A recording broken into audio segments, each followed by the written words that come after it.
C. Why, hello everyone, And we're live. Yes, correct. Welcome to Blasphemy and Brews. I got my brews.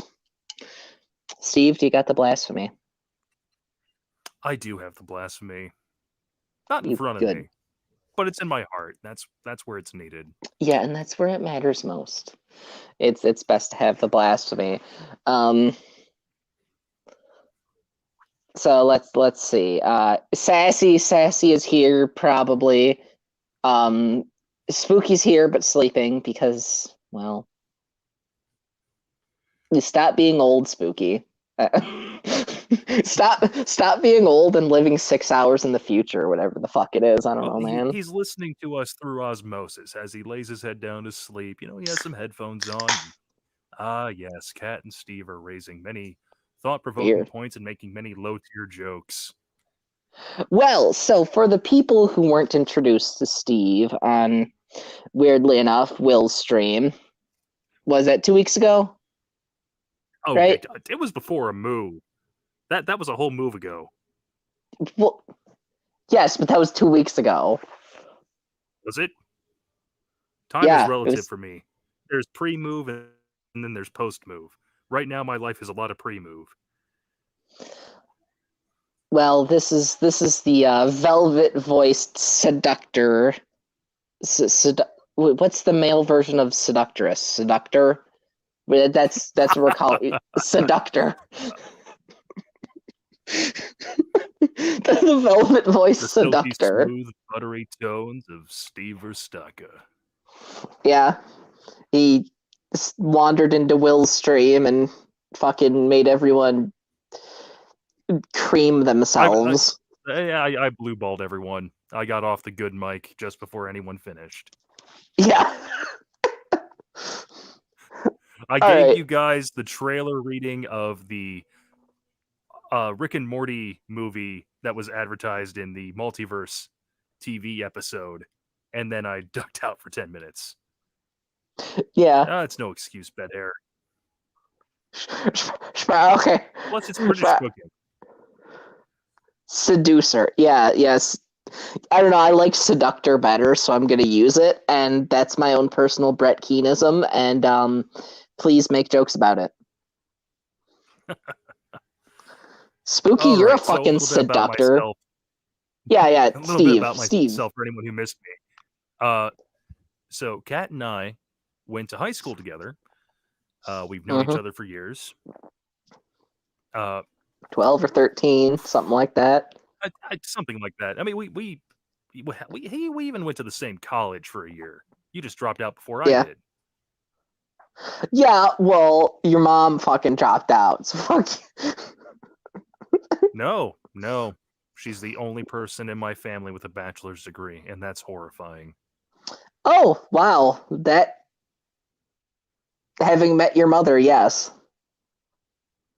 Yeah, actually, that's continue on. So yes, I've known Kat for well over a decade. Audio work in general is something I've always been interested in because this is not a voice I'm putting on. This is just my normal speaking voice. That's and finally, real, last yeah. year I bit the bullet. I got some semi-decent audio equipment, and now that I'm living somewhere that I can reasonably soundproof without a batshit crazy neighbor living below me shouting at the moon at 3 p.m. Yes, you heard me right. And her yippy little annoying ankle biter. I met her, yeah. Yeah. Oh, you did! You helped me move! I did. That's right! I helped you move. The boyfriend never came back. You scared him off. Well, I don't know, man. The boyfriend was fucking weird anyways. You did her a favor, honey. Yeah, I did. Anywho, so Kat suggested that I start showing up onto her streams for months and months and months, and the other week I finally did. Had a big blast, and I thought, hey, we should do this a little more regularly. What's a topic we both share? Kat, what's a topic we both share? Well, growing up, young Earth creationist. Alongside other weird religious Christian nonsense. Yeah, I mean, my whole fucking history with religion's fucking insane because everyone in my family was a different cocksucking religion. Now, when you say that, do you mean Christian different sect, or are we talking breaking out of just Abraham? Okay, well, let me give you the cliff notes. Both of my grandmothers were Jews. Okay. Both of my grandfathers were atheist. Yet, my mother's mother converted to Catholicism because her dad remarried after her mom died and married a Catholic woman, so they became Catholic. So my mother was raised Catholic, but apparently an atheist and never told me until I was like 23, which was super fucking weird that she sent me to a super Christian young earth creationist school. My father has, once again, his father's Native American and atheist, and his mother's a Jew who converted to Jehovah's Witness, and my dad became independent Baptist, who then... So what I'm hearing is he's a strong independent Baptist who don't need no John to dip him in the water. Yeah, then he became a Gnostic Christian, and they sent me to a Lutheran school, and then half of my family was pagan anyways, so it was...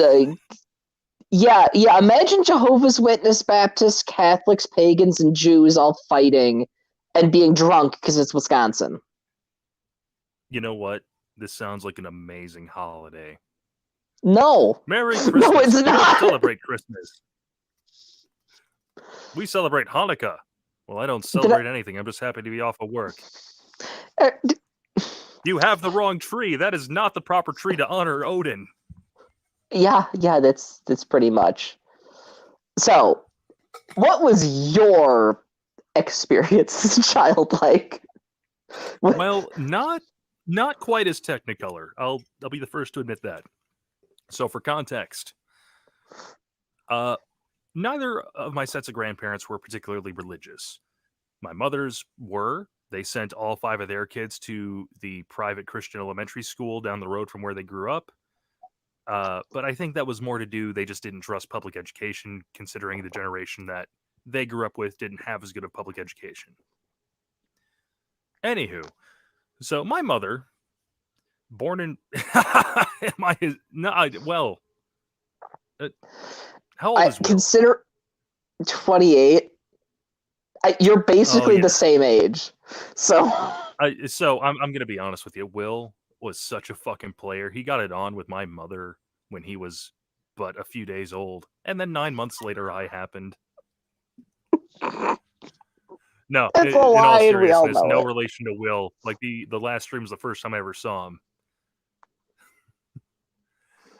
So my mother raised Christian, took it very much to heart, to the point where she got into trouble in college for essentially, according to her, having the bravery and dignity to stand up for her faith when one of her professors essentially told her, no, you cannot use your faith as the basis of a argument for scientific stuff. I don't know what class it was, but pretty much she, I think in a college class, was debating a science professor and using her faith as... Oh my god, she pulled a God's Not Dead. Yes, exactly. And this was in the 90s. She did it before it was cool. Oh. My father, on the other hand, was not raised very religious at all. My dad's parents, I know what their prayer was? Over the teeth, through the gums, watch out stomach, here it comes. Or maybe it's the other way around. I hope it's not through the gums. Jesus Christ. It's been a little while. I'm a little rusty on my Thanksgiving prayers. Yeah, fair enough. But despite being a drug dealer in high school, he was effectively a greaser wannabe badass in the 80s. Yeah, I know. Your look of utter shock is, totally expected as you've met my father, and he would never be so uncouth as to try and put on a tough man persona. But he became a born-again Christian Well, sometime in the early 90s, to the point that he burned every single Kiss album he had. oh, that's the real blasphemy in this episode. I know, and you want to know the ironic thing is, he fell Hmm. in love with the band again about a decade later and really regretted it, and has the Yeah. discography again on CD now. Yeah, sounds about right. Yeah. Hence the title for this episode being "The Lion, the Witch, and the Hypocrite." Yeah. But yes, so my religious upbringing. Then that's a little bit of background for my parents. So obviously, born and raised Christian. I sold my soul to the good old Lord Almighty when I was 4 years old for a Three Musketeers and a small bag of inferior candy.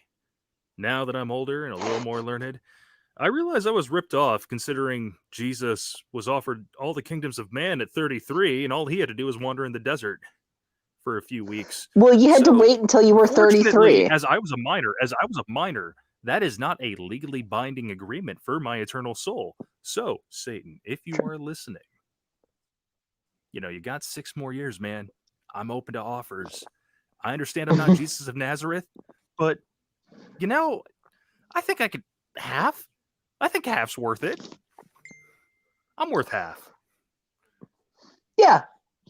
Yeah, you're worth at least half the kingdoms. There. You hesitated. Well, okay, I'm sorry. I got fucking 3 Discord notifications, so I couldn't see anything. Oh, and, you too, huh? Yeah. Who the fuck is arguing outside my house? I didn't hear it. Now you said it. Now I can hear it. Why? Anywho, so pre-K, went to a Catholic preschool. Kindergarten, I went to what was the name of that church? I could find it on Google Maps. Went to a Christian kindergarten. Then I went to a different Christian school for first grade. Then a different Christian school, but this one was Lutheran school for second and third. And then my brother hit kindergarten, and my parents didn't have the money for all 3 of us to be attending private Christian school. And then I entered the public school system. But dragged to church every Sunday and had to go to youth group pretty much all the way through middle school. Yeah. And I was a theological studies minor in college. Not out of faith, out of pretty much, I love stories and literature, and yeah, religious stories are some of the oldest stories on the planet that we still have. Yeah. Yeah, it's neat shit. I mean, it's fucking scary, the goddamn shit that happens from it. Because stop bullying God? Never. If he's truly omnipotent, omniscient, and omnipresent, he can take it and dish it. Shut up, P-Mars. Jeez. Stop attacking my stream, P-Mars. That's P-Mars. You have no idea who or what P-Mars is. But I'm about 98% sure that's P-Mars. You're welcome in my stream, P-Mars, at some point, but not this night. What was I just thinking? Oh yeah. It's the shit that comes from all of these weird stories. That's the scary part. You know what I mean? Like anything from, I don't know how, because you were in fucking weirdo Christian school for a while too. I wasn't allowed to read like Harry Potter books in school. Yes. Yes, and that's the focus of today's episode, boys and girls, is the stuff that in our generation, like the millennials, the born in the mid 80s to the mid 90s, the stuff that's kind of seminal for growing up, if you were born in that age bracket, stuff that we Seminal weren't allowed to fluids. enjoy. Exactly. Yeah. Stuff that we weren't allowed to enjoy, and then the Anything. hypocrisy of the stuff that they encouraged as a substitute. Now, you Yeah. bring up Harry Potter first. And this was Mm-hmm. before a certain author decided to become a raging transphobic bitch. Yeah. But that was not only generation defining, it was almost genre defining. Because before that, Yeah. like, fantasy was just kind of an obscure little corner in the bookstore. Yeah, the old grognards and D&D nerds go in there. You kids Yeah. come over here and enjoy your magic treehouse. Yeah. So, obviously, Harry Potter was not cool by my parents. Leviticus does not stutter when it says, "Thou shalt not suffer a witch to live." Now, it does not say anything about male witches, as long as we're being technical. Well, yeah, exactly. Warlocks are fine. Witches, no. Anywho, so Harry Potter was no go. However, at that third, or was it fourth? Second and third grade, at the second and third grade elementary school, Christian, they actually did not have any sort of ban on Harry Potter. Like, they had all the books, and I wanted to read them. I wanted to see what all the hullabaloo was about. And then my parents, of course, by my interest in wanting to read them, found out they tried to get them banned in that school. Unsuccessfully. Because they weren't... the big thing was they weren't a member of the Lutheran Church. They're like, listen, you send your kids here, that's great. And if you don't like it, you can send your kids to another school. But, you know, we're not going to ban it because you are demanding that. And two, you're not even a member of our church. Yeah. So, knowing your parents, that Harry Potter bad because surprise me. And witches and stuff. Mm-hmm. Now, what is a boy to do if he discovers a love for fantasy because his parents then expose him to the magic that is the Lord of the Rings film trilogy as it comes out? I know this one. C.S. Lewis. Oh, of course. Our Lord and Savior C.S. Lewis with the Jesus allegory. Yes. Wonderful. With a literal witch. Granted, she is a villain. Granted, she gets her comeuppance. But she keeps coming back. And, you know, frankly, she's one of the coolest characters in the book. Well, yeah. Like, well, the only good characters in the book are the ones who dabble in the bad stuff. And then... Yeah. Like, Edmund is actually engaging because... Yes. As a character, because Edmund's great. It's like... What the fuck is Peter? He's the second one. He's the second one to cross over. And instead of running into, you know, a satyr that is going to betray him, he literally runs into not know. Thank you. I couldn't remember his name. Professor X before he went bald and still had working legs. Yes, it's the same actor. I mean, you're right, but I mean the movies. X-Men just became that much cooler, didn't it? The movies for The Lion, Witch, and the Wardrobe. Like, there was real cool fucking action, but they were nothing like the books. And it was just like... I will say this, the first movie was serviceable. Yeah, no. It was there. The first one was fine. Prince Caspian was... Yeah. And then watchable? Voyage of the Dawn Treader came out with a whimper. I don't know how you made the one with the dragon boring. Right.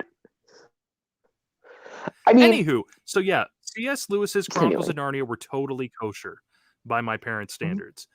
Okay, you know what? That's kind of standard for, you know, a lot of Christian sects. You know, C.S. Lewis's Chronicles of Narnia are very thinly veiled Christian allegory. But then other ones that they were cool with. Aragon. Yep, it was written by a Christian kid. Well, okay, I wasn't aware of that till you told me that a few days ago. It isn't really apparent in any of the first 3 books, at least. Well, he said something about Jesus once, so it's okay. The same mindset of how Skillet is a Christian band. Yeah. Yep. Mm-hmm. I see. So fantasy books. Lord of the Rings movies were cool. The books were not, because the books actually talk about the deities more. Yeah. A little bit more. Oh, let's see. Animorphs weren't cool. Because evolution. We'll get back to that one with Pokemon, though. All right. Don't worry. I read those in secret. Yeah. I loved Animorphs as a kid. Oh yeah, I did too. That was one. That's a level I didn't even have. That's because I guess. Well, I read Harry Potter books. The school banned me from it, and my mom was just like, "But why though?" And the school's just like, because your kid's gonna try and stop practicing witchcraft and wizardry. And my mom's just like, look, if my 8-year-old can figure out the difference between fiction and reality, I would hope you could too. And it's like, wow, Mom, why couldn't you have done that with everything else? Why did you only do that for Harry Potter? So funny you should mention that, because I mean, this is maybe a little bit of a jump, but we're both shameless geeks. I think it's safe to say, yeah. Kind of this, big geek banner that everyone enjoys is D&D, right? Yes. Wrong. Wait, hold up. Let me just real quick. If you're looking for geeky shit, I have Bruce Campbell's newest book. So that is beautiful. He looked like Mr. Rogers. Yeah, it's if Mr. Rogers had a chainsaw arm. But anyways, continue. Anywho, so D&D, Dungeons and Dragons. As some of you may or may not know, there is an author whose name escapes me presently. Neil Gaiman? And I'm sure you remember the name. The guy who made the comics, right? I don't know. I'm just throwing out random names. Gary Gygax, Neil Gaiman. I don't know. Okay. Someone in chat may remember, but in the 70s through 80s, there were these comics written by very, very Christian fundamentalists. Oh, Jack Chick. You mean the Chick tracts? Yeah. Yes. Okay. I thought you were talking about Yeah. Okay, I actually know exactly what you're talking about. Continue on. Yeah. Thank you. Yeah. So my parents, when I was expressing interest in Dungeons and Dragons as early as, late elementary school, they were citing those, showing them to me, expressing the dangers of it. Now, okay, you know what? Completely unreasonable and frankly paranoid, considering some of the stuff in your own holy book. But okay, well, let's try and find another geeky hobby. Oh, what's that? Warhammer 40,000 with an army where you can literally play as demons and a god emperor. Oh shit! This is some badass. I'm sure it has to be heretical though. Nope, my dad loved it. Even got a huge Tau army. Okay, we used to play 40K like in youth group.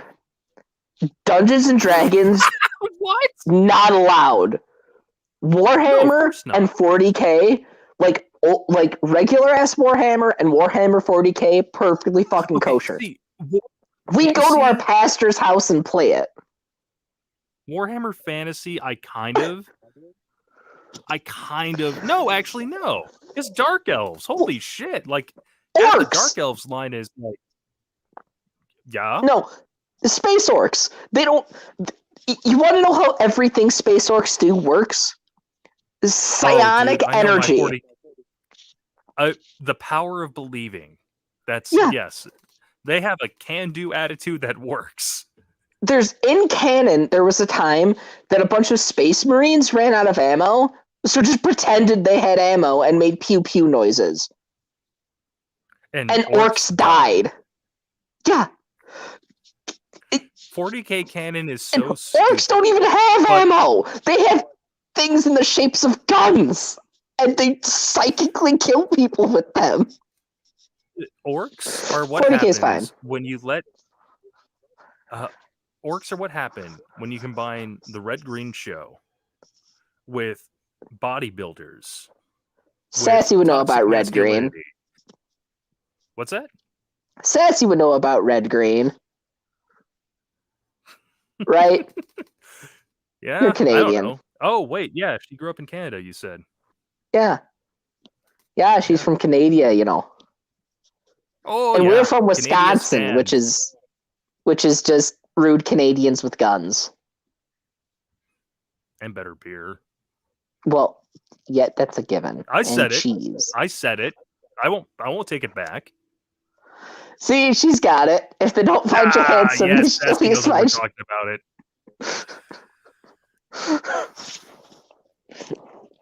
Yes, so 40k. If you're at all familiar with 40k lore, holy crap, like very, very not Christian friendly. Don't look up the Daemon Kababla. For your own sake, do not look up the Daemon Kababla. Well, shit. Any of all the gods in fucking 40k are nuts. I mean, you got your 4 chaos gods. You got a couple Eldar gods. Granted, when I was playing, Cain was the only one that was really talked about, who was just Khorne, but with a 6-pack instead of horns and rage. Tau don't have a god. Orcs got Gork and Mork. Yeah, Gork and Mork. Necrons have the Catan. Yeah. Tyranids have Nom Nom Nom Nom. Mm-hmm. Then, of course, the Imperium has the Holy God Emperor of Mankind. Yeah. Praise be to the Golden Throne. Well, I mean, fucking, you got Nurgle. So many levels, and it's actually implied in 40k lore that the God Emperor is Jesus of Nazareth, along with every other major historical / religious figure ever. So Muhammad, it Napoleon is implied Bonaparte. that, yes. Yeah, Yeah. So anyone who says like, oh well, he's Jesus, he's also Muhammad, he's also Abraham, he's also Conan the Barbarian. Mm-hmm.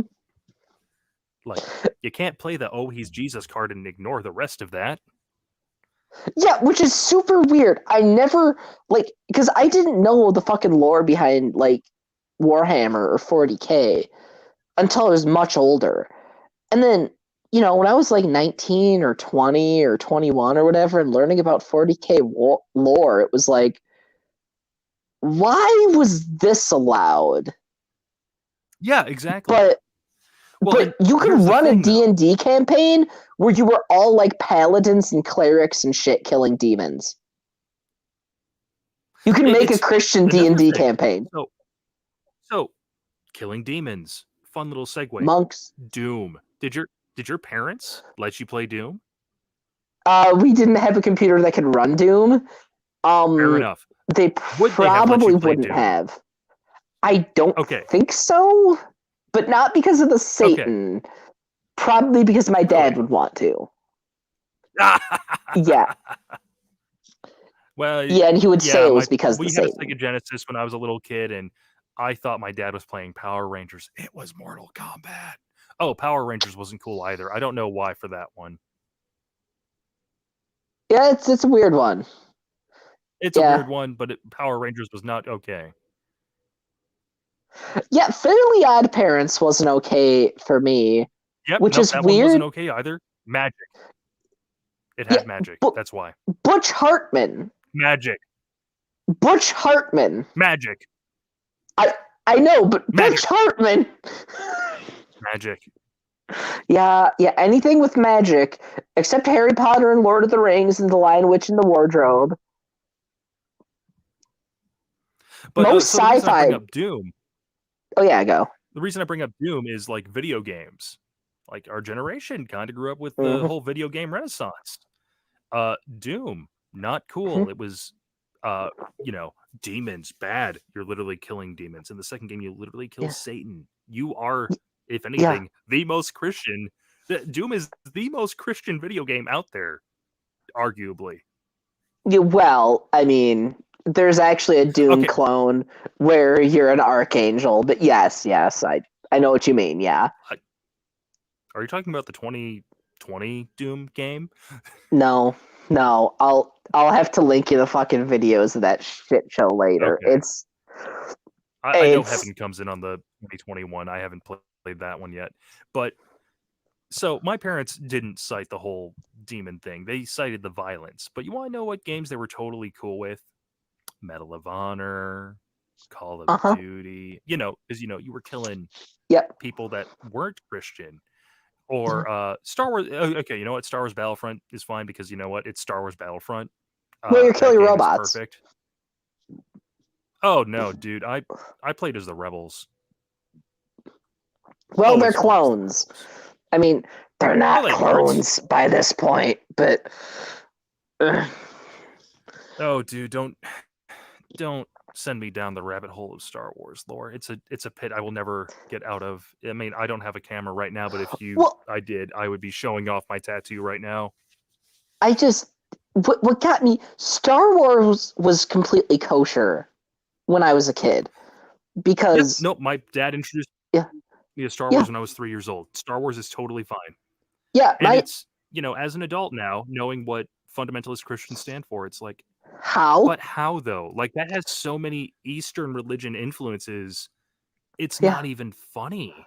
And the Jedi were kind of also the bad guys, too. Like, the whole story... Some context before I say yes or no. Well, because Yoda was so fucking complacent and hadn't had to deal with any dark side energy for so long, he could just sense that there was dark side energy, but not see it, even though Palpatine was right the fuck next to him. Okay, we're talking about the Clone Wars era. Okay, I thought you were talking the original trilogy, and I was going to say, like, saying that Yoda, Obi-Wan, and Luke are the bad guys, you're going to have a hard time selling me. Yeah. I'm talking about... Jedi were... Yeah. Clone Wars era, the Jedi were complicit in the rise of Palpatine's power. Yeah. And fucking, what's his face? I forget his name. He got kicked off of the Jedi Council. Count Dooku got fucking removed from the Jedi because he was like, hey, the Sith are here and doing things. So, there's a book that came out about 2 years back. I desperately want to read it because Count Dooku is one of those characters, such a compelling character that we've been given so little to work with. He's always just been kind of the puppet master villain. And it's like, just going off the broad strokes of the lore, it's like, this is such a compelling character. A Jedi who left the Order, not because he turned to the dark side, or because, like, he literally left the Jedi Order so that he could focus on political reform, because he saw that the Republic was becoming corrupt and inefficient. And he only became Sidious's apprentice because he saw what the writing on the wall. Yep. The CIS were the good guys. Well, and I was going to say, love the clones, hate the droid army. Yeah. The CIS was not flawless. The Republic, there were heroes on both sides. There were villains on both sides. Nobody was the good guy in the Clone Wars. And the series does a good job of showing that, especially in an episode in Rebels. Yes. Yeah. I forget what the name of it was, but effectively, Rex and the Rebel group find an old CIS base. They mean to raid it for supplies. And, what do you know? There's a functioning droid commander along with a battalion of droids. And then they realize that essentially they were being manipulated the entire war, and they work together to drive off the Empire as they're following the rebels. Yeah. Good episode, good show. Just so I don't go down the rabbit hole. Move. Yeah. Go ahead. Yeah. It doesn't make any fucking sense for super fundamentalist Christians to latch onto shit like Star Wars, because like we just demonstrated here, there was no good guy. Mm-hmm. There was no Oh. monolithic good force. Even in like in Lord of the Rings, even then, there even in a fucking super basic story of good versus evil, how many people were dicks on the good side? Denethor. Boromir I hated as a kid, and as I've become an adult, it's like, oh, you are easily the coolest character. Thanks to the extended editions. Yes. If the extended editions were never made available, Boromir would still be one of the most hated characters. Yeah. Point is, I remember not being able to, like a lot of fucking things I wasn't allowed to fucking watch or do. But like I could play Star Wars, Knights of the Old Republic games. I could fucking murder people. I couldn't play those games. You want to know why? They said, why? Don't tell mom and dad. They said, damn, in the first 10 minutes. Oh. They cursed. That's a no-no. Oh, Gord. Oh, cursing. Yeah. Uh-huh. All right. Well, what were the rules? What were there a specific set of rules on what you could watch? Like was it like did they have like their own grading system, or how was it? See, here's the thing. I didn't have access to a TV that was under my control, so to speak. We also didn't have cable. We had the basic, 10, 12 channels. So Saturday mornings. Dude, you were living large in Wisconsin terms. Holy shit. I don't know how many 10 channels. I don't know how many channels there were. We had 3 on a good day. On Saturday mornings, instead of cartoons, we would listen to Kids Corner. The kids show on the radio. Oh. On the Christian station. Mm-hmm. You know what I'm talking about. Yep. Adventures in Odyssey and those other radio shows, and those, that kids choir singing the jazzy, upbeat, poppy praise and worship songs. And all that fun shit.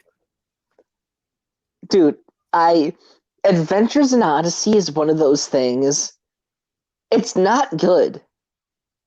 And I have never listened to it as an adult. Frankly, my memories of the episodes, now that I'm an adult, are a bit fuzzy. The ones that I remember,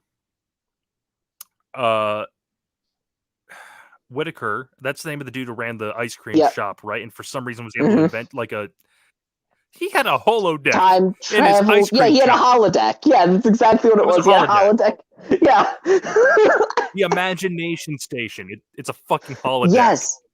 No, it's an imagination station. Don't you know? Buy some ice cream. Oh, did you ever go to the store called the Imagination Station? I didn't know. I wasn't aware such a thing existed. Oh, you weren't there at the time. It was, it shut down before you moved there. For context, folks, I grew up in central Wisconsin, Wood County, whatever the one next to Wood County is, like that area. I don't fucking know. Yeah. Kat and I moved down to southern Wisconsin just a little bit before I turned 16. Yeah. The only one of 2 populated places in southern Wisconsin. I mean, South Central. South Central. Yeah, South Central. I lived like that. Well, yeah. There's Milwaukee. Because Milwaukee. Yeah. Yeah, Milwaukee. I don't count Milwaukee as part of Wisconsin. I count it as its own state. I mean, it's not the same. But we used to drive, because I lived way the fuck not anywhere near where we went to high school. But I still went to school there because my parents wanted me to go to private Christian school. And there was this Imagination Station store. And I don't know, man, there was a glow-in-the-dark wizard in the bathroom who just watched you while you peed, and it was super uncomfortable. The same way that Aslan is an allegory for God, that was an allegory for God being ever present, ever watchful. And that wizard knows what you're doing in there, so don't even think about wanking in there. Just I know, that's what it felt like. It's just like, oh God, I'm being watched. And then it's like, oh God, literally I'm being watched. You know? Well, that was 2 counts of blasphemy. Nicely done. I know, thank you. But Adventures in Odyssey, that's a show that was like super fucking great when you're Christian and your parents are fundamentalist and you're deprived of most other media. Yep. But like as a kid, I looked forward to it every week. As an adult, it's like, oh good Lord, that was such a brilliant propaganda piece. Like there were episodes that essentially warned of the dangers of role-playing games. There were episodes that warned of the dangers of being an atheist. And frankly, how idiotic it is that people are atheists. Yeah. There were episodes devoted to, glorifying, frankly, you read it as not a Christian, it's like, that's fucking awful. Yeah, where they're basically like, wouldn't a theocracy be so much better? Yeah. I'm sorry, exactly. What?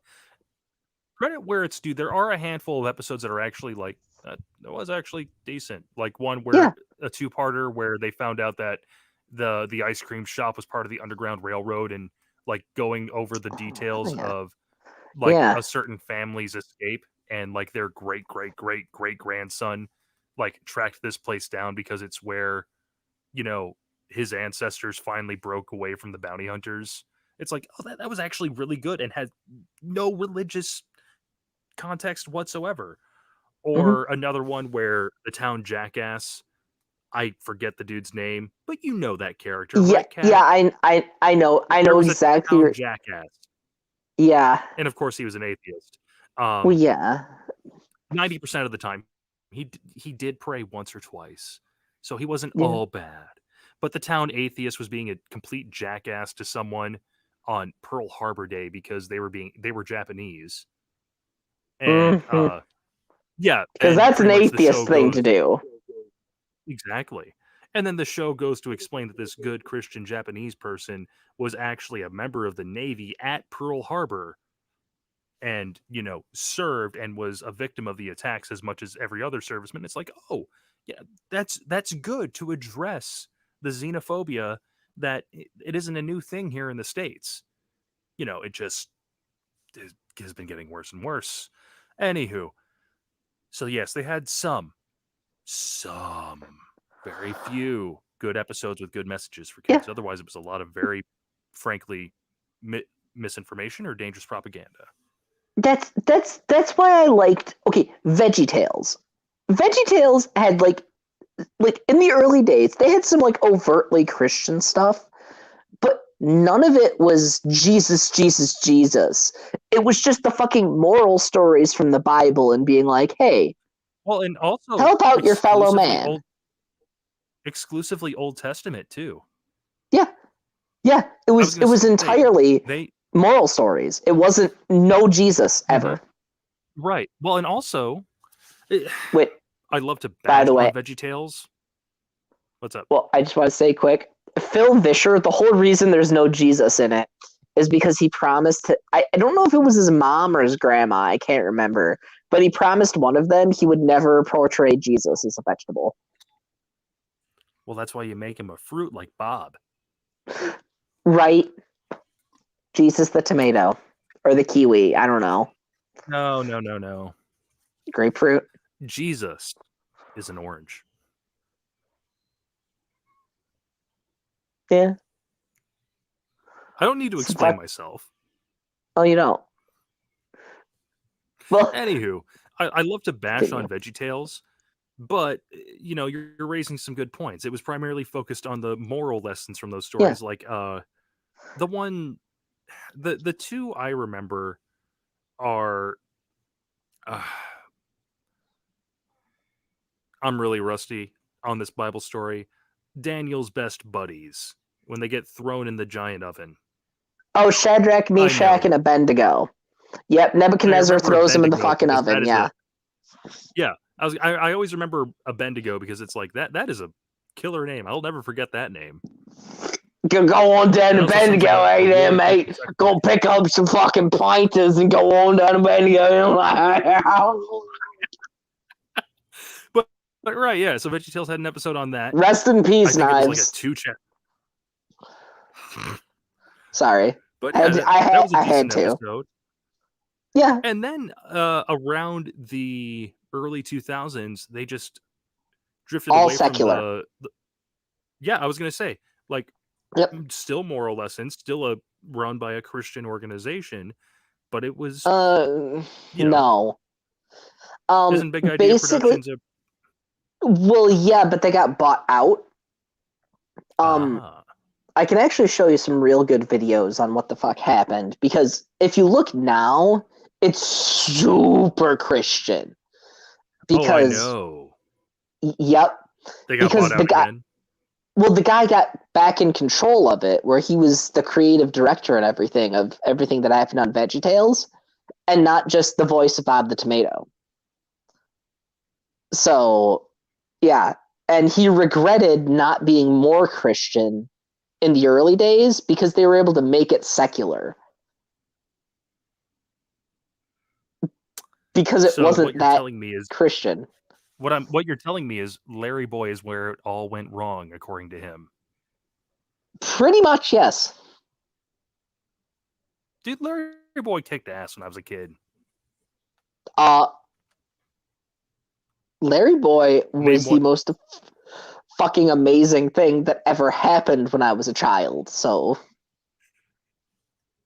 A fucking cucumber that was emulating Batman, whose only superpower was...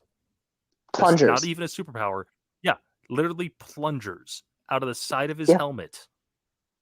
Mm-hmm. It's fucking... not even discount Batman.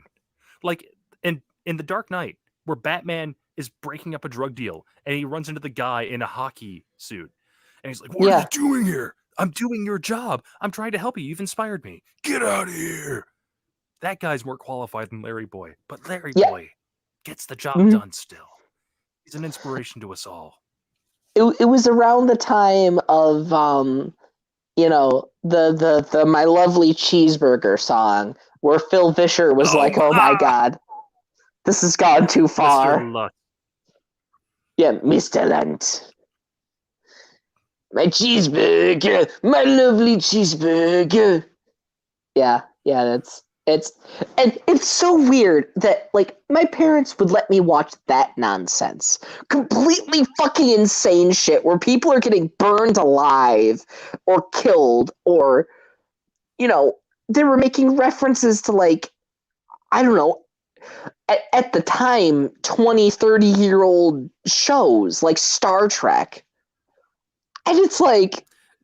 Dude, you're asking me to remember something beyond silly songs with Larry, and I can't help you. Yeah, okay, I didn't have cable. All I know is that they exposed me to the Pirates Who Don't Do Anything, and it is a musical masterpiece. We had the Pirates Who Don't Do Anything. It's... Yeah, it's fucking bazongers is what it is. It's... And I don't know, like, how many people were killed in Harry Potter? Okay, are we including the ones that were out when we were in elementary school, or are we doing the whole series? Because if we want to include the final book... Just when we were in, like, but when we were somewhere in... I don't know when elementary school is. I didn't go to public school. Okay, I think Order of the Phoenix was the last one to come out when we were in elementary school. I So don't Order of the know what the Phoenix- fuck that means. I was in Christian school from pre-K to 8th grade. I don't know what the fuck Okay. elementary school is. Okay. Still. 1st through 5th grade. I mean, Okay. kindergarten through 5th. Anywho. All right. So, Order of the Phoenix. Goblet of Fire came out when we were in 2nd grade. Order of the Phoenix came out when we were in 4th grade. And I want to say Half-Blood Prince came out when we were in 7th grade. And then Deathly Hallows came out freshman year. I could be mistaken. That sounds about accurate. I don't know if Give that's or take a completely year. accurate, but that sounds, give or take a year. Because Okay. I can remember. So, I won't include the last 2 books, and I've only read the first 3. I've seen all the movies a few times. The books are so much better, man. Not including villains like the first Defense Against the Dark Arts teacher. What the fuck's his name? Yeah, continue. Quirrell. Professor Quirrell. Yeah, Quirrell. Just thought you should know. Yeah, Professor Weird That Turban to hold the extra Voldemort. Yeah, exactly. Anywho, so the first non-antagonist death we have in the series is Cedric in the 4th book. When, Big Bad pulls the revival and then, bam, you're dead. Yeah. Abracadabra. So, I mean, in book unless 5, you want to count all the ghosts and the paintings. Okay, yes, but they're already dead. Fair enough, yeah. In book 5, Sirius dies. Spoiler alert, everyone. That one hurt me. Yeah. But yeah. Yeah, I know. I love Gary Oldman too. Sirius was best boy. Yes, he was such a good doggo. Oh, he's a good boy. Oh, he's a good boy. Yeah. Yes, you are, Padfoot. Yes, you are. Book 6. I don't think anyone dies. Yeah, because I think what is it, 7 or is it 7 that Fred and George, or one of them? I forget. Was it Book Fred 7 is or George? One of them. Yeah. But book 7 has a body count that is just George R.R. Martin to be like, nice. Yeah. Nice. I approve of this. I'm coming. Yeah, it took you a little while to come into it, Rowling, but you became a proper literary Grim Reaper. Good job. Yeah, it took her a decade to change, but then she was just like, I'm killing everyone. You're gonna die. You're gonna die. You're gonna die. Everybody's gonna die. Like I said, at that point in time, well, it was kind of fucking weird because it's like, I don't know. There was a lot less death and a lot less magic in Harry Potter than there was in The Lion, Witch, and the Wardrobe. Mm-hmm. Or any dude, of the other 6 or 8 books in that series. Mm-hmm. Those were violent books! Yeah. Oh, another one that I caught flack for, but my parents ultimately relaxed on it because it didn't have magic. Any magic was under the hood, so to speak. Yeah. But the Red Wall series, they were super concerned that I was reading. Explain that one to me. Not enough Jesus.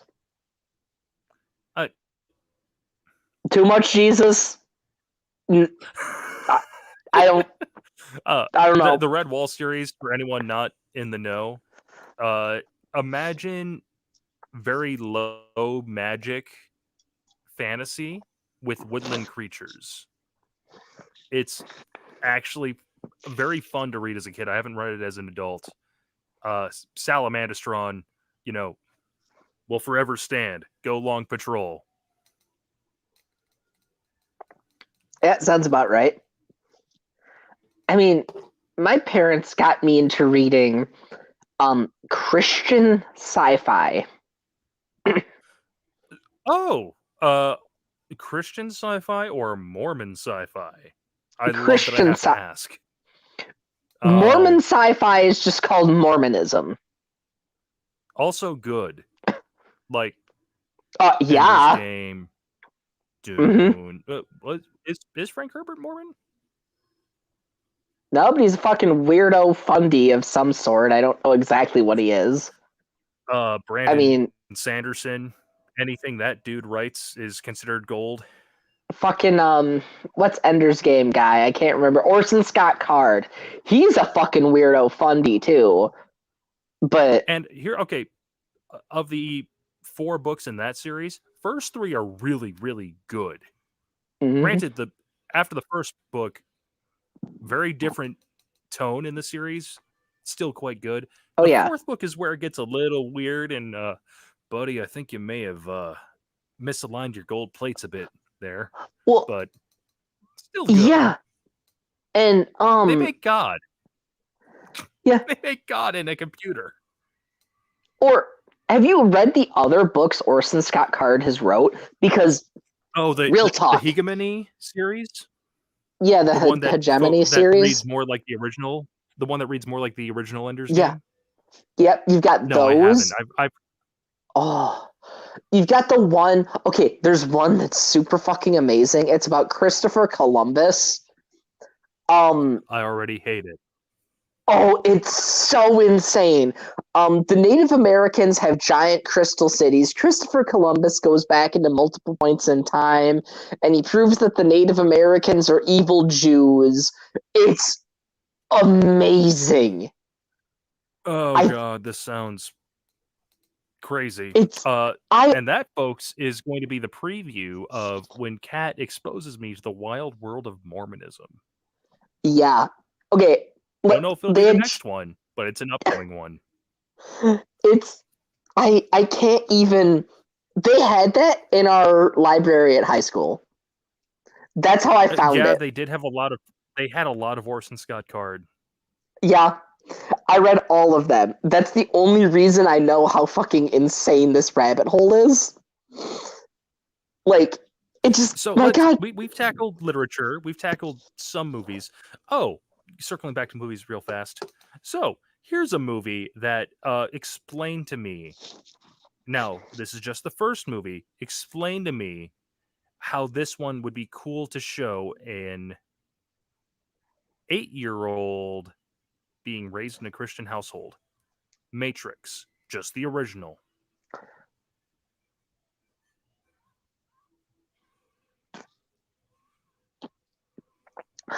Because you don't have the Jesus symbolism yet.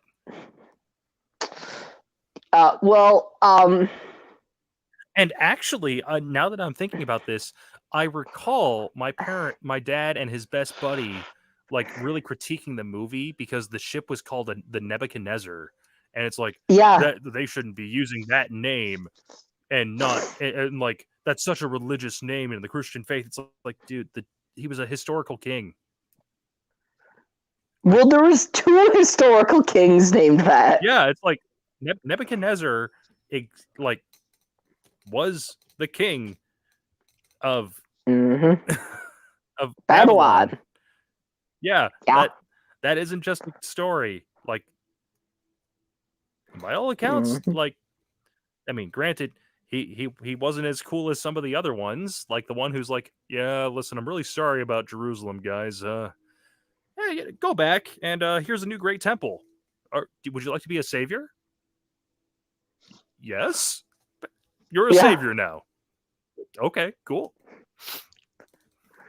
I want to say that was Darius. Okay, were you ever disallowed from reading certain parts of the Bible? Yes.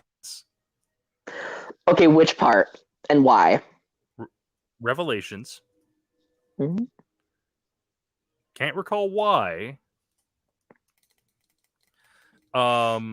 It was asking questions. We all know that's what it always is. And so this one always confused me as a kid. As an adult, it makes total sense. I always wondered what happened after Joshua, but before, Samuel shows up. Mainly those 5 books. Or wait, Joshua judges Ruth. No, well, there's Exodus or Genesis, Exodus, Leviticus, Numbers, Deuteronomy, Joshua judges Ruth, 1st and 2nd Samuel, 1st and 2nd Kings. Deuteronomy's in there somewhere. I was gonna say maybe it wasn't 5 books because I thought the 5 books of law were after Joshua. There's the Torah. Okay. Which is Genesis, Exodus, Leviticus, Numbers, Deuteronomy. Then it's Joshua judges Ruth, 1st and 2nd Samuel, 1st and 2nd Kings. Between Exodus and Joshua was a no-go. They're not. So the order Christians have put them in is not chronological to when they were written or when events happened. So, but those were, and now that I'm an adult, I know they weren't cool because it's like they're the ones that raise the issues of like, hey, mom, dad, it says here shellfish aren't cool, but you like shrimp. Hey, Leviticus, mom, dad, it says I'm not supposed to mix my fabrics, but this is 60% polyester, 40% cotton. Am I going to hell now? Yeah, and last time I talked to my old rabbi, he said, yeah, no one knows what the fuck that means. Not in those words, but I'm shortening it into, yeah, no one knows what the fuck it means to not mix your fabrics. That doesn't make any fucking sense. Hey, kid, I think they were just saying that you don't want to mix your bedding and your undies. Because, if you soil the undies, you don't want to put them with the bedding, and then you have soiled bedding, and that's, that's such a big load, and it takes so much at the laundromat. They were just trying to be frugal. That's basically what it was. Well, like, people think Jews are Christians, but, like, and it's like, when I came out to the rabbi, oi, well, you don't have to wear a hat anymore. Hey, we're going to have to get you a name. You're getting a little staticky and broken up there, Kat. Can you hear me okay? I can hear you fine. Hold on. Let me... Hold on? You heard... Hold on. Stop attacking my family. Do you hear me better now? I do. Alright, yeah, that was just the internet then, so I cut off the camera. I see. Well, I had to check the fucking... Sometimes the microphone, because it's this tiny little fucking hole that'll collect all this nonsense dust. So, my parents like to pretend that the only books in the Bible, and when I say pretend, what I should say is, these are the ones they want us to focus on. Yes. Yeah. Genesis, Exodus, Joshua. 1st and 2nd Samuel. Psalms, because, go God. Well, yeah. Solomon. The Song of Solomon? Not the Song of Solomon. I wasn't even aware that was an actual book until college, and then it's like, oh my, yes. Yeah. That's 90% porn.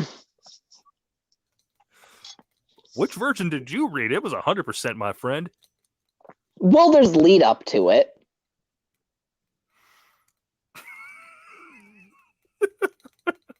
I'm just saying, there's a little bit of foreplay in Song of Solomon. I could have sworn Solomon had more than just Proverbs and Song of Solomon. Well, he was around in a lot of different shit. He just didn't have his own book. Fair enough. So Proverbs, Daniel, and when I say Daniel, I just mean just the one part. I know. Yeah. Yeah. Anything involving Hebrew prophets? No, we don't talk about that. Mm-mm. Well, because then you have to obviously the acknowledge Gospels. that. Well, then you have to acknowledge that Job. David and Solomon, Ezekiel were all Mashiachs. Yeah. Job was cool. Ruth was cool, according to my parents. Okay, how did they explain Job to you? He was a good Christian who passed a faith test. Okay, but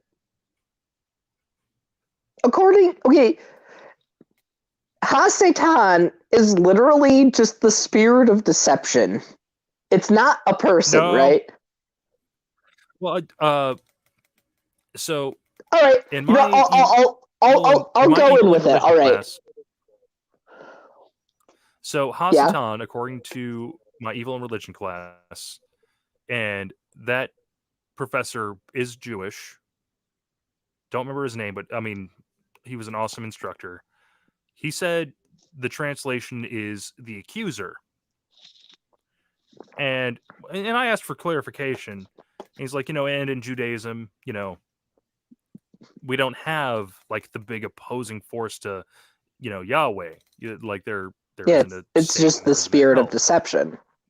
Yeah.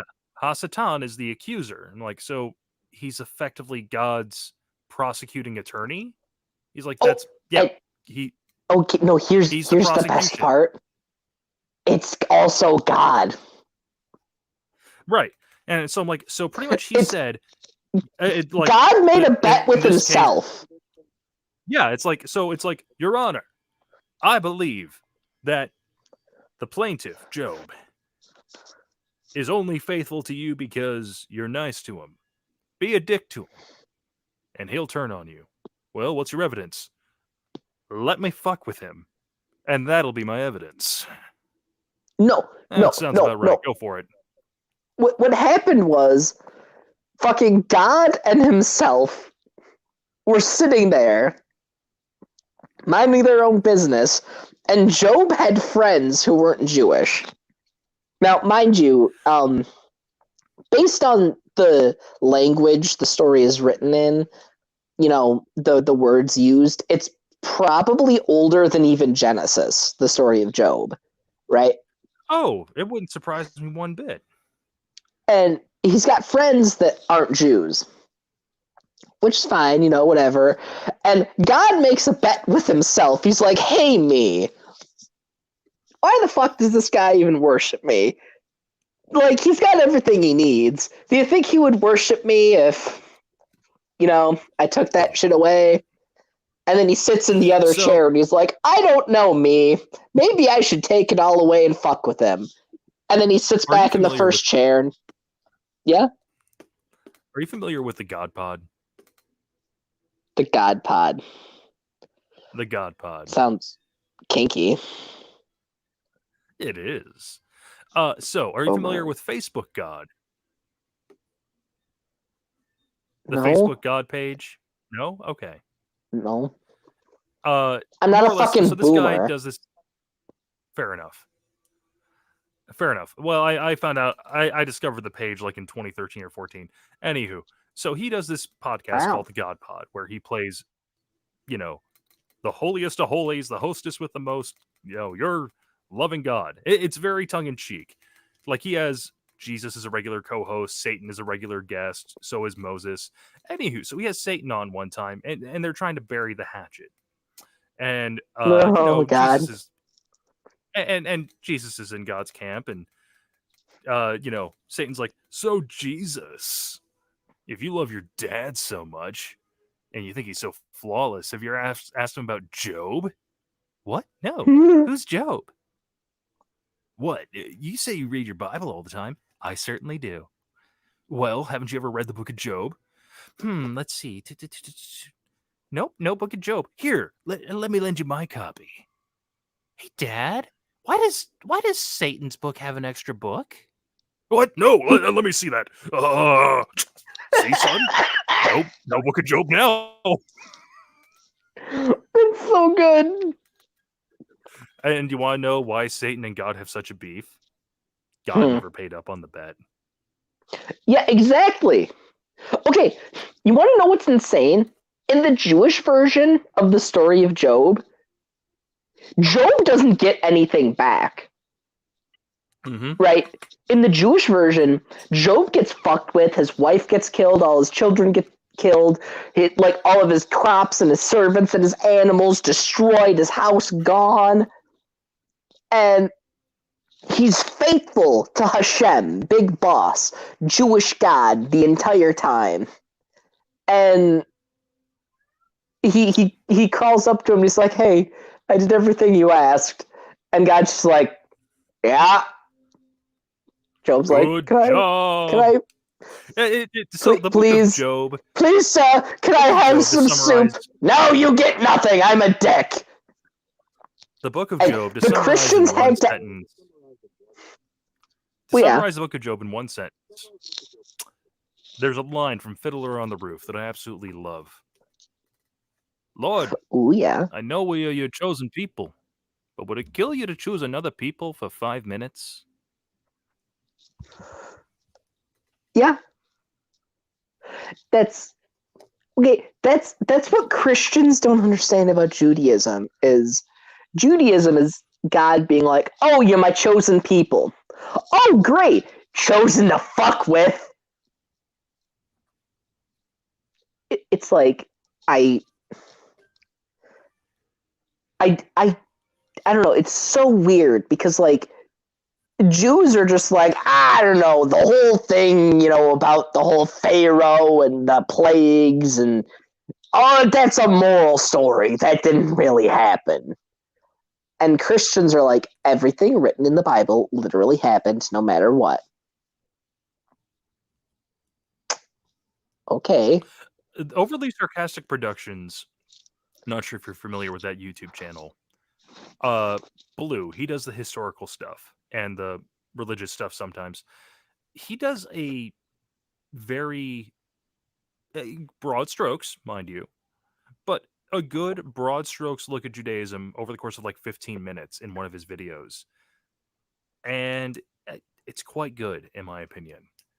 Yeah. And in the end, he pretty much, what he has to say about Judaism is, it's, it is a religion, yes, but it's also it's also a culture, preserving their history and trying to make sense of a world that seems to want them dead and gone for no reason quite consistently throughout history. Yeah. Yeah. That is why the Torah is so hotly debated. God, I always get Tanakh and Torah mixed up. Yeah, the Tanakh comes after the Torah. It's fine. It's just the Torah is the book of law. I have a Torah scroll somewhere. I think it's in my grandma's house. Quick question: why is it always in scrolls? Like, I mean, I understand back in the day, but why now? Is it just tradition, or? Yeah, it's just tradition. If you get a Torah scroll made, you actually, if you get a Torah scroll made, you have to get it made from some fucking Chabadnik guy whose only job is to fucking copy old Torah scrolls that are like fucking goddamn ancient. Exactly. Like, that's his job. That's all he does. Well, and I'm assuming they always have to be written in Hebrew. Oh, yeah. Yeah. And that's usually when people get their, or when people have their, oh fuck, what do you call it? Oh. Bar bat mitzvah? Yeah. Bar mitzvah, bat mitzvah, whatever. That's usually what they're reading from, is their fucking giant ass Torah scroll. And that usually costs you like a couple $100. Mm-hmm. So, games. I mean, we talked about D&D a little bit. Oh, yes. Were your parents cool with Pokemon? Well, so my parents were not, but my grandmother, who was previously Jehovah's Witness, decided to stop being Jehovah's Witness and go back to somewhere between Jew and Christian, and was just like, nope, nope, nope. I'm buying your child a Game Boy and Pokemon. So my parents were like, it's bad for ya. And then my Jehovah's Witness grandma was like, it's not. And my parents were like, sure, okay, yeah. Whatever you say, Grandma. Yeah, I wasn't allowed to enjoy or play or participate in any of the Pokemon because evolution is bad. God Yep. made Magikarp as a Magikarp. Magikarp is perfect by God's design. Gyarados is an unholy abomination made by Satan to tempt those Pokemon trainers. Yeah. You're given a Venusaur, or you're given a Venusaur. Bulbasaur. Right? Bulbasaur. Bulbasaur. You're given a Bulbasaur. You're given a Bulbasaur. Don't dare evolve that thing to a Venusaur. 0-1, baby! Evolution is evil. So Evolution! God should have sank the Beagle. Yeah. So, you want to know what my parents were cool with, though, instead of Pokemon? You want to know my Digimon? first exposure to Japanese? No, Digimon wasn't cool either. I don't What know was it? why. Beyblade was all right by my parents' standards.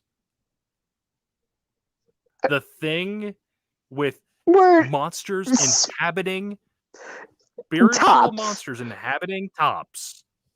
It's spiritual monsters inhabiting metal dreidels is what it is. It's dreidel fights the show. Are you telling me that Beyblade is really Judaism mixed with anime? Yes, because you gamble. It's exactly like that. Because when you use dreidels, you're gambling on what it's going to pop up as, what you're going to land on. It's the same thing. It's dreidels are just poor man's roulette. Yeah, that's awesome. Yeah, and kids gamble in Judaism.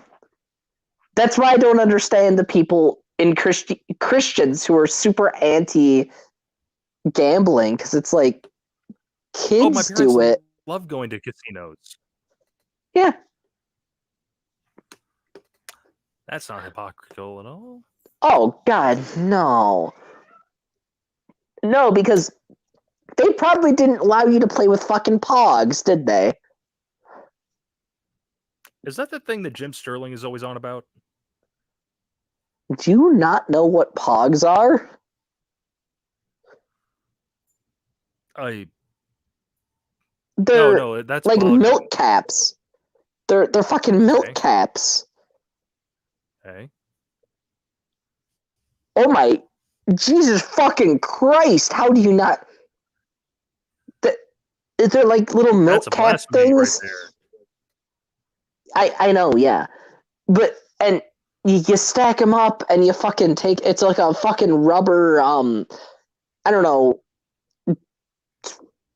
Disc, and that's the slammer, and you use it to fucking flip your. Jesus Christ, man!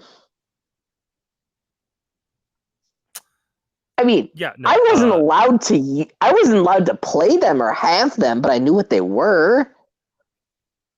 Nope, not a clue. Don't know what you're talking about. Did I just break you? Everyone in our age group. Once again, I wasn't allowed to play them. I never saw them in real life until I was fucking 16. But I knew what they were. I had 2 channels, 3 on a good day. And I saw commercials for them. What the fuck world did you live in? Oh. Circle back. TV. You want to know a show that when my parents found out I watched it and enjoyed it, they fucking lost their shit at me? Yes. Well, I mean, yeah, that applies to a few things. Powerpuff Girls. What? Why? Oh, because they were genetically engineered? No. Oh. I'm assuming this one has to do with I'm assuming this one has to do with gender norms because I was a boy and that was a girl's show. Also, they caught me drawing a thing of Mojo Jojo laying waste to the city one time because that's what Mojo Jojo does. And Yeah. as an eventual thespian, Mojo Jojo was frankly an aspiration to me. But Mojo Jojo is the drama kid that just got a little too much money and too much free time one day. Or Chompy Clawboy. I forget his name. Him. Yeah, that's exactly what it is. Jesus Christ. That character's name is him. And it is. Yeah, in regards to the whole kids won't understand transgender folks or whatever in media, it's like, I'll admit I didn't know if him was a guy or a girl. Frankly, I didn't care. I thought they were creepy. Who did? But that was the point. Mm-hmm. Yeah. That was the point. It's like, that's a creepy villain. Yeah, that's the point. They got weird mechanical lobster claws, a devil goatee, devilish facial structure all around, but they're walking around in tutu and heels. Well, I mean, how are you supposed to know what the fuck Darth Vader was? Well, you see, he's a man because he's in charge. Darth Vader could have been a girl. He's a deep baritone voice. Yeah. One moment. It's like, I don't know. You get the fuck out of my house. I find your lack of faith disturbing, cats. What's in my pants is burn marks. Yikes. It was also weirdly arousing.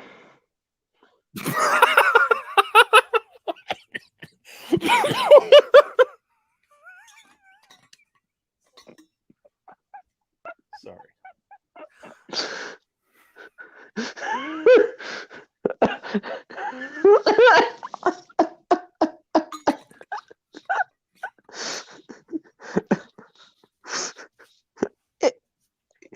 You sounded like confused American Patrick Stewart for a second.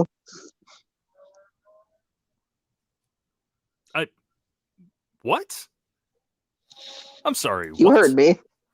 You sounded like confused American Patrick Stewart for a second. I've never heard Patrick Stewart put on an American accent. Not even for Professor X. I know, but that's what you sounded like. All right.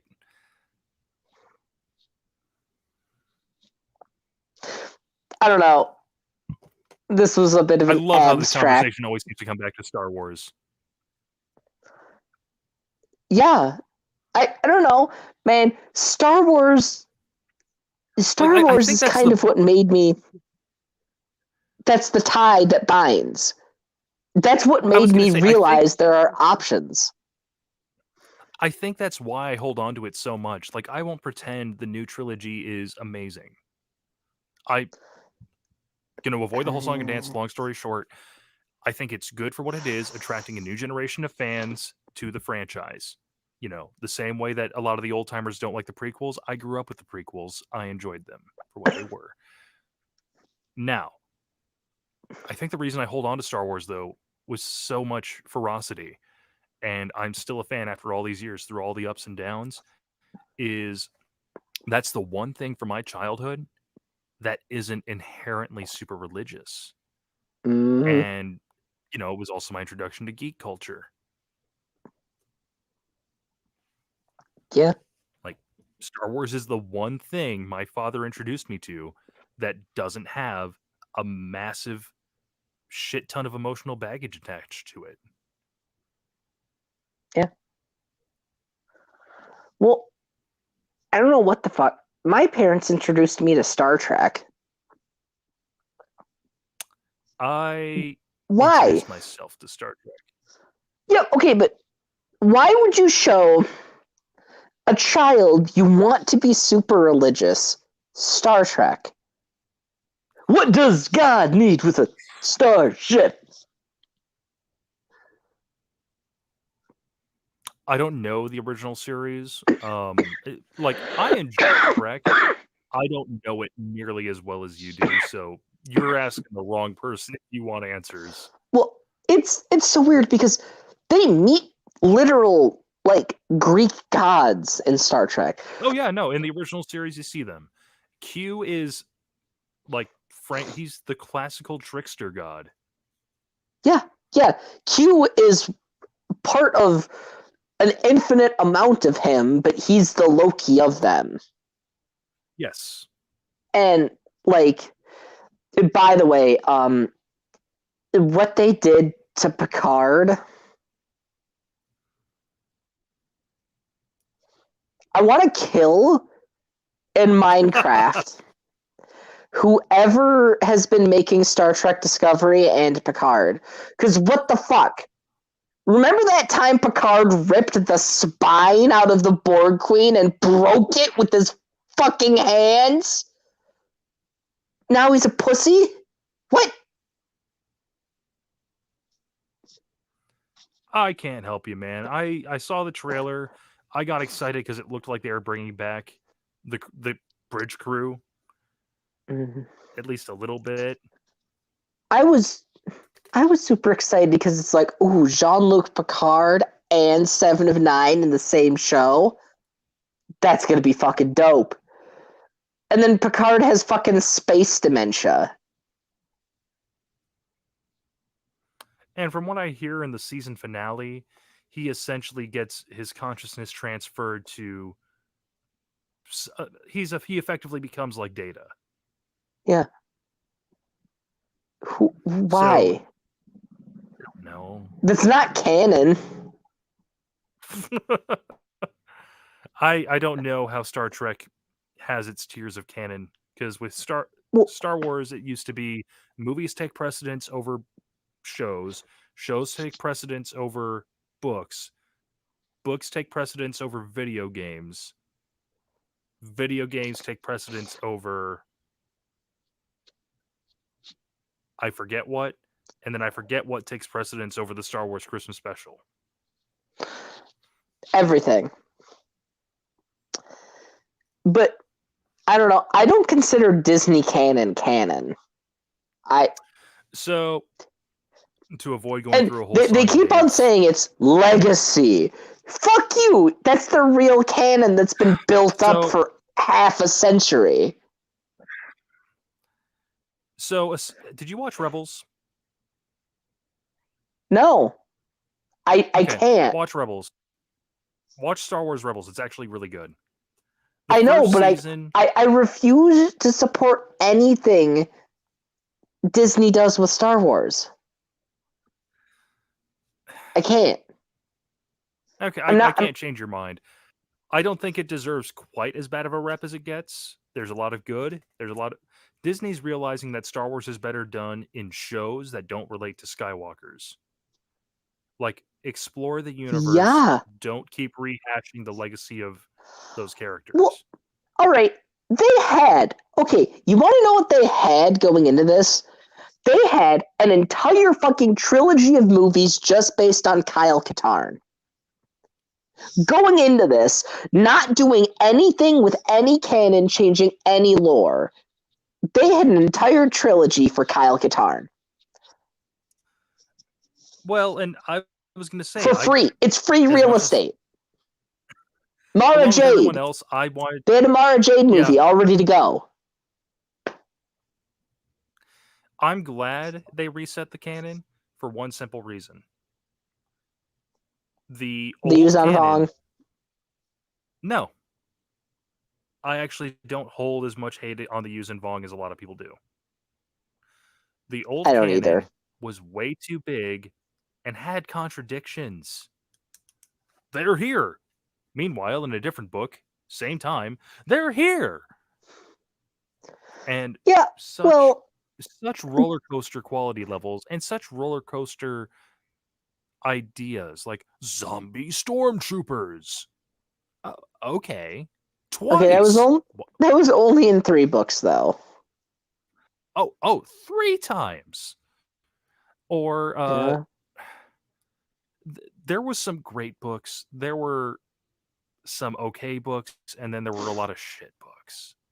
And Disney, like, I will not pretend that all the movies have been great, but the books that I've read since Disney has taken over have been consistently good. Yeah, but where's Kyle Katarn? Why the fuck is Luke a pussy?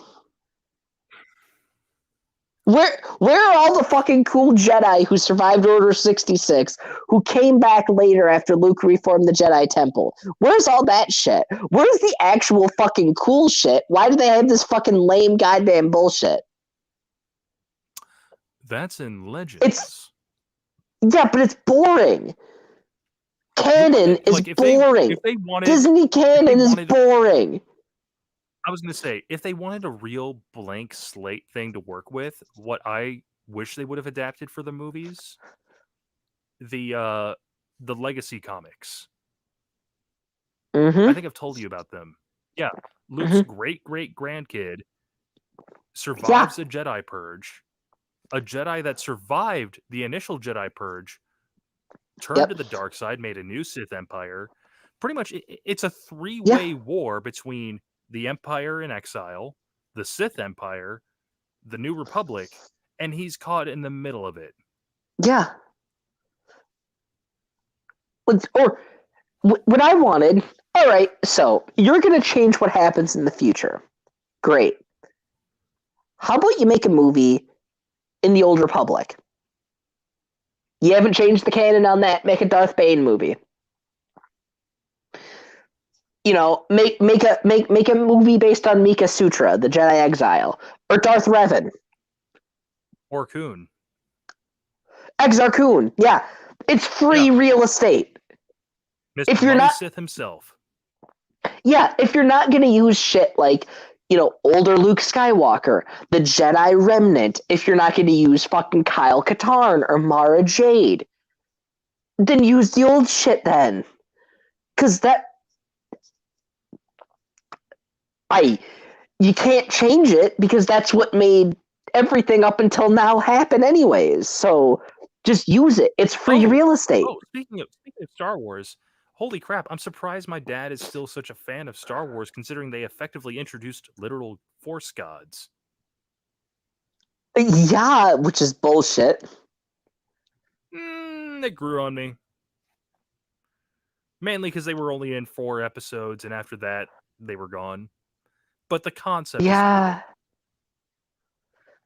don't know.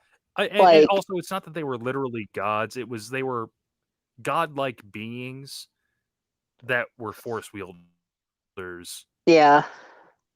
Sort of the same way that the Witches of Dathomir are not Sith, but they do tap into the dark side of the Force more than the light. To be fair, none of the Sith are technically Sith. Well, I mean, no, if you want to split those hairs. Well, the Sith is a species. Yes. Which is extinct.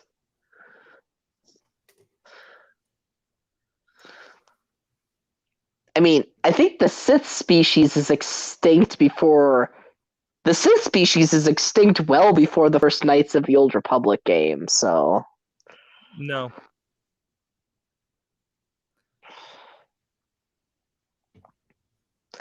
It's the Sith Empire because a Sith person started it once.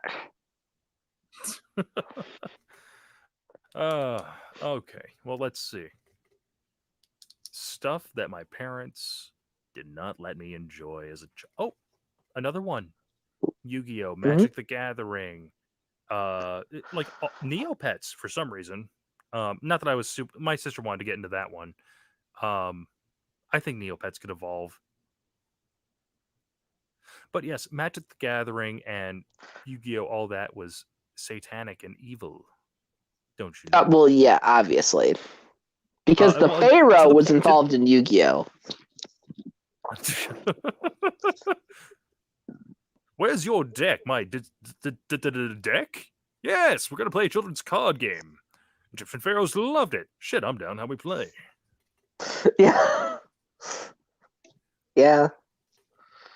But so I was 17 when I got my first Magic the Gathering thing, it was the Heavenly Inferno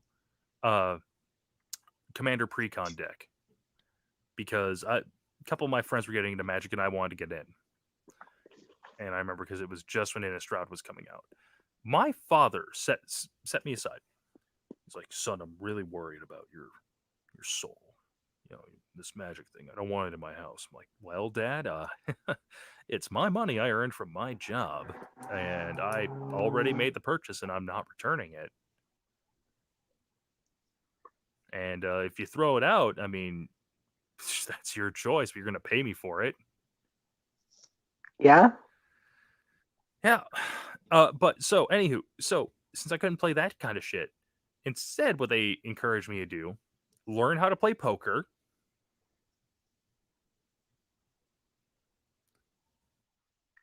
Yep. Yeah, I know. Yep.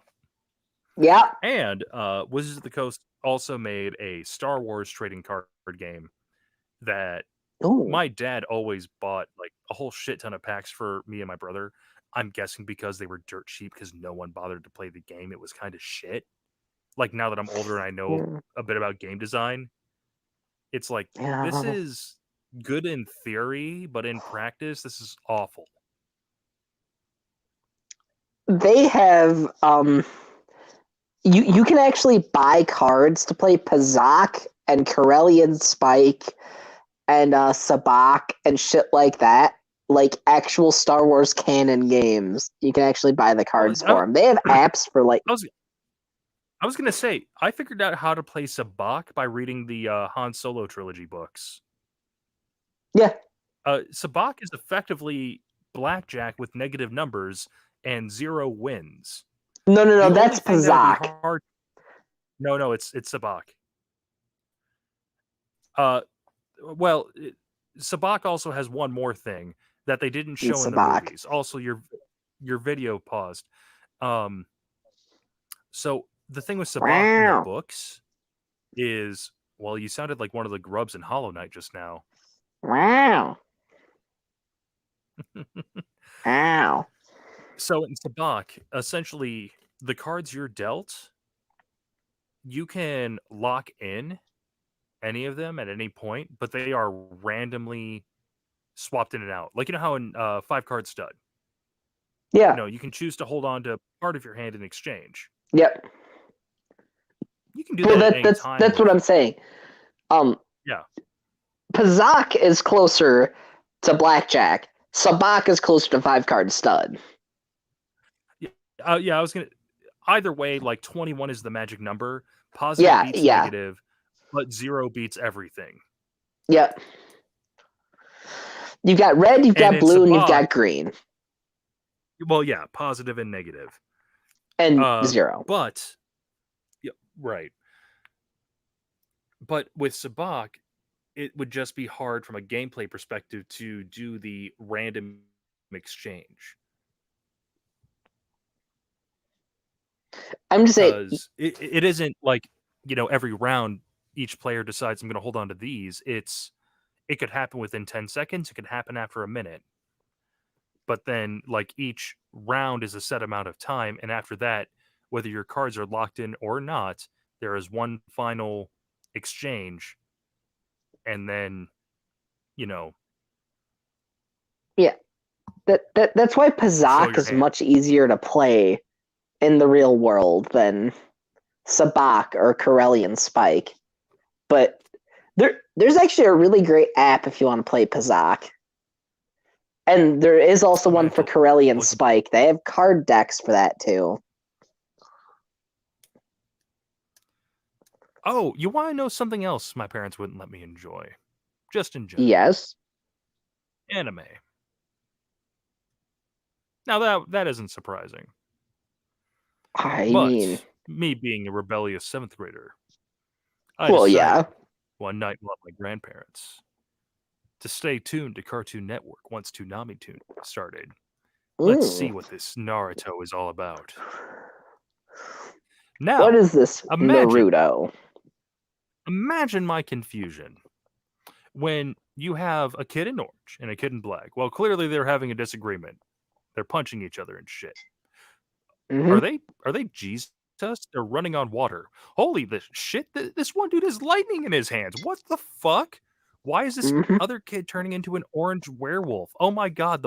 The kid in the black attire is now spitting fireballs like crazy. What the fuck is going? He's turning into a weird gray vampire bat thing. What is going on? This is amazing. Yeah. That was my first episode of Naruto, and frankly, I was fucking confused. See, my dad liked anime, but he only liked he would let me watch very specific anime. Like Dragon Ball, perfectly fine. Okay. I have no Weird, idea but why. okay. Yeah, so I would watch like Dragon Ball and Dragon Ball Z. He pre-watched a bunch of Yu Yu Hakusho and decided, well, it's about killing demons, so it's okay. Tracks. Watched Rurouni Kenshin and was like, he's the good guy, it's okay, you can watch it. So it basically wound up with my dad watching ordering everything that Toonami ever aired to watch the entire series and be like, yeah, you can watch this every week. And then him accidentally giving me spoilers all the time. So, my parents, when I started expressing interest in anime, expressed their concern. So, this was back in the day when, streaming services weren't a thing. And if you wanted to watch anime online, usually it was through MySpace Video. Yes, we are that old. Each episode divvied up into 3 parts with 10-minute segments. And sometimes the library would have a small anime collection. Usually a disc would hold 4 episodes. Yep. So I got Bleach. It's like, okay, Yeah. I've heard good things about this. And I was enjoying the manga at the time. So my parents insisted on sitting down and watching the first episode or 2 with me. They were very concerned because why are there death gods? Where is the one true God? Mm-hmm. Why is this kid being given godlike power, like to protect his family? Why is this thing attacking his family? Oh, it's a evil spirit. He's fighting evil spirits to protect people. That doesn't seem good. Why doesn't God just intervene and solve it? Because that wouldn't be an interesting story. Yeah.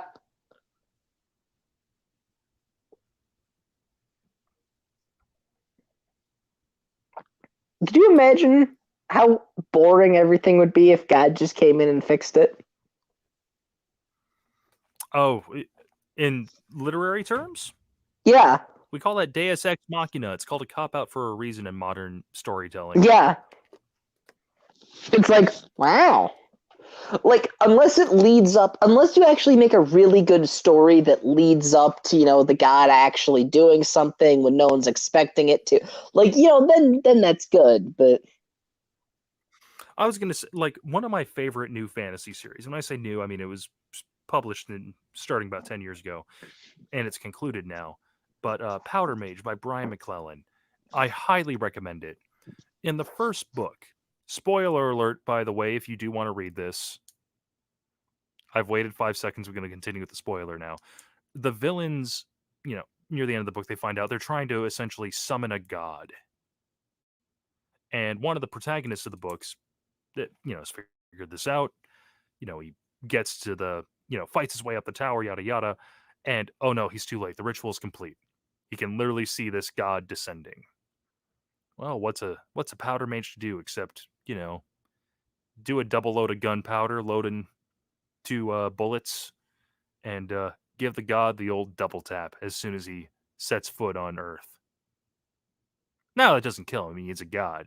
But it's like, as someone who is raised religious and has rejected that faith, yeah, God bless this symbolism of a man shouting "fuck you" to the divine and literally doing a double tap, one to the chest, one to the face, to a god. Stop attacking my Jesus, Dave. Yeah, Kresimir is a fucking dick. Mahali, he's pretty cool though. I mean, to be fair, like that's I don't know, man. I have you've seen the tattoo on my hand that I've had for over half a You mean decade. the one that's been popping in and out of the video feed? I have. I'm familiar. Yeah.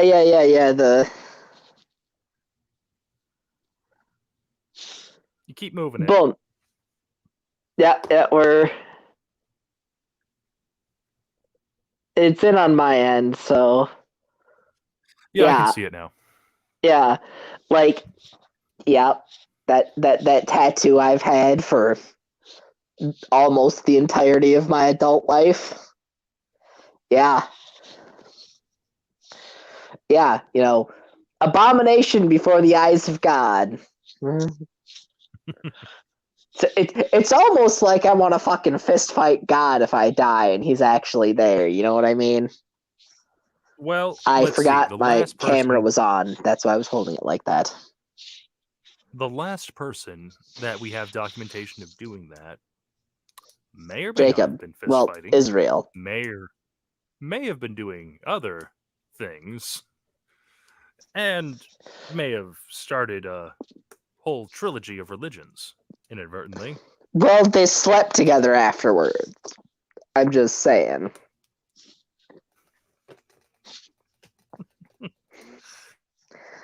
But yes, in short, being raised young Earth creationist, fundamentalist Christian, fucking weird. Especially if, like me, you're into paleontology as a kid, and the books that you read outside school say very different things about the planet than the books that you're reading in science class.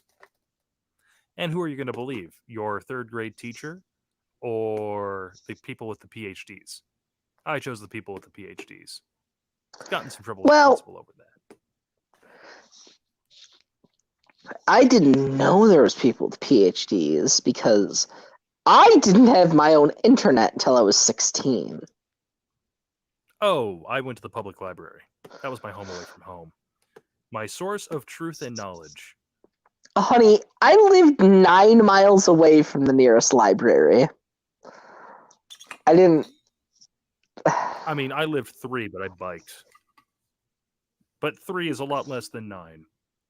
Well, it was 9, not city. It was 9 of driving. Like I could go, I could bike there.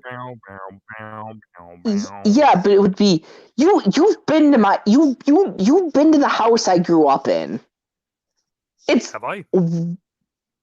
Yeah, you were there once, right? I had a party there once, like when I was like 16, 17, something like that. I'll smile and nod. I am 100% certain you were there. You were at my graduation party. Now that I know I was there for, but I can't recall where you lived. Well, it's way out in the middle of shit. Fuck no. There was no one around, Stefan. Fucking Steve. Ugh. I don't know. Let's see. What do we want to talk about next time? I don't know. Impacts on later life, possibly. Yeah, that might be a good thing to talk about. Who knows? Maybe we'll actually stay on topic this time. Maybe not. Well, it doesn't matter because we stayed on topic enough and we kind of got sidetracked. And, that's what makes it fun. And then Lord Vader made an appearance. Yeah. Weirdly arousing Lord Vader. Yes. All you will see in my pants is bands.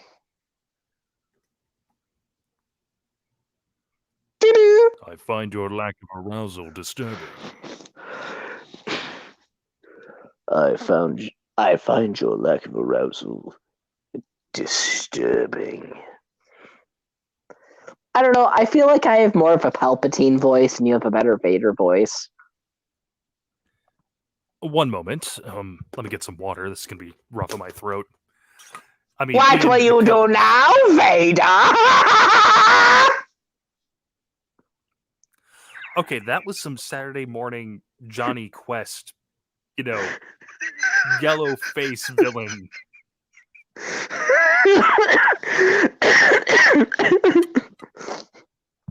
Did I do good? Okay.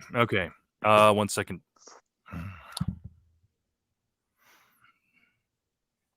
This has been Blasphemy and Brews with Kat, Ayahuasca, Banana Hammock, and Steve Verstacker. Stay tuned for the next episode. Just remember, I am the Senate. What will you do now, Senate?